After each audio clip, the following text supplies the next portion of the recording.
have reached the end of our class, and it's time to take a final exam. So do you remember everything that I shared with you? If you don't, that's okay. We're gonna do a brief summary. So we started with our BEG acronym that carried us through thinking about our beliefs about relationships, education, gathering information about what a thriving, healthy relationship looks like. And we approached it all with a growth mindset, with the idea that there's no arrival. There's no such thing as a perfect relationship, and that practice makes progress. We then talked about the idea that love is a survival mechanism. We talked about what happens to your brain when you're in love, and that we experience being in love as rewarding. And so this helps us to weather life's stormy moments when we are in a healthy, engaging, communicative, loving, supportive relationship with our partner.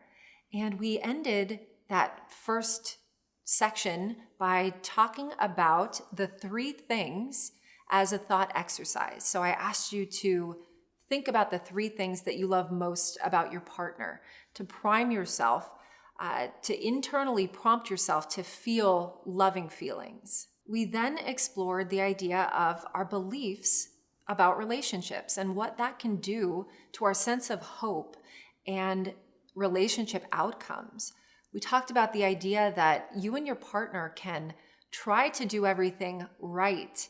You can try to move up that relationship ladder, but if that ladder is resting on a shaky foundation where one or both of you truly believe, for example, that divorce is the norm, that ladder is going to be harder to climb. And so we want to come into our relationships with a sense of hopefulness. I mentioned my mantra for relationships, that the idea that you have the power to create the relationship that you want based on choices, choice-based behavior, and this idea that it only takes one person in a relationship to change that relationship, to interrupt the status quo. We moved on to communication and learned a couple communication techniques: active listening, validation, emotional matching, and emotional balancing, taking ownership in communication, using those I statements, being specific with your partner to avoid miscommunications. We learned a lot of communication techniques, and so choosing just one to start with is a really good place to begin. On the second step of our relationship ladder, we talked about trust and what trust looks like. That it is the feeling that we can be open and vulnerable with our partner and still feel emotionally safe. It is the recognition that our partner wants what's best for us as much as they want what's best for themselves. We also normalized the idea that trust isn't the foundation for our relationship ladder because it's a mental attitude. It is fluid, it is emotional, and it's normal to have pockets of mistrust. On the third step of our relationship ladder, we talked about moving through conflict. The idea that there might not ever be a perfect resolution, but the way that we show up in conflict, the way that we move through it and move toward recovery is very important. We identified the idea that there are fixed problems that are not likely to change on a deeper level. They might always be there. And there are fluid problems that are more malleable. I used the idea of a boxing match to illustrate that there are more effective techniques that we want to use when we're in disagreements, rather than letting emotions drive and haphazardly swinging at our partner in the middle of conflict. We talked about the idea of the emotional ego and separating the person from the behavior. We talked about the idea that we are all inherently good and we don't want to fight with our partner. The emotional ego is not who you are. The emotional ego, if you remember, is that monster with 3 heads. The emotional reactivity itself that naturally happens when we feel the need to defend ourselves. The emotional reactivity is where pain lives. It's where past experiences live. It's where we get triggered and we react instinctively. We talked about how that emotional reactivity pushes us naturally into a fighting stance where we want to relationally push our partners away. And finally, we identified that when emotions drive in conflict, it is not likely that we are going to de-escalate. Once emotions take the driver's seat, most chances of solution or recovery go out the window. The antidote to the emotional ego or the fighting stance is a loving stance. It is emotional priming ourselves to be more compassionate, patient, forgiving with our partners. And this is the approach that we want to take before, during, and after conflict, if possible. We talked through the 3 P's of emotional priming: the pause, finding the pain point, and the pivot. And we looked at ways that we can do that. And we ended our section on conflict and emotional priming talking about quick mends, the idea that you can do a 180 in the middle of conflict sometimes when you and your partner can laugh together or do a quick apology.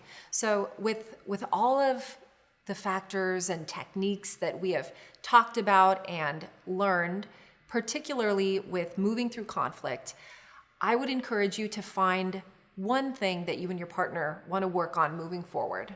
We then looked at mutual respect and healthy boundaries within your relationship.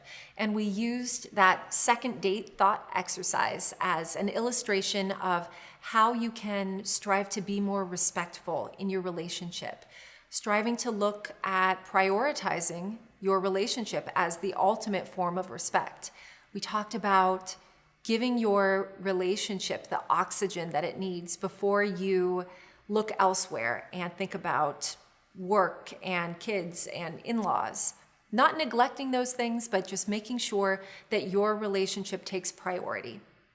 And then we talked about potential misalignment in expectations, particularly relating to lifestyle choices, finances, sex, and raising children. Looking at flexibility within our relationship as the top step on our relationship ladder, our motto for flexibility was the risk is worth the reward.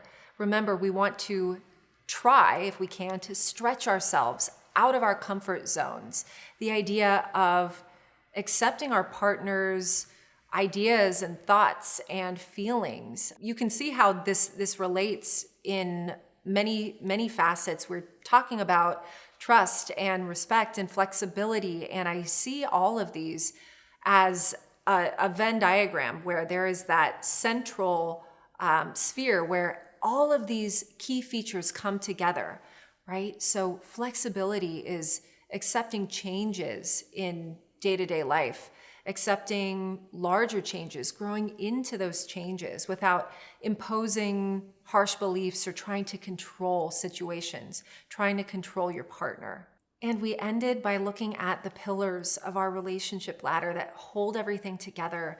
Connection, that it should be constant in a way, more so looking at your relationship friendship, your marital friendship, and less emphasis on romance.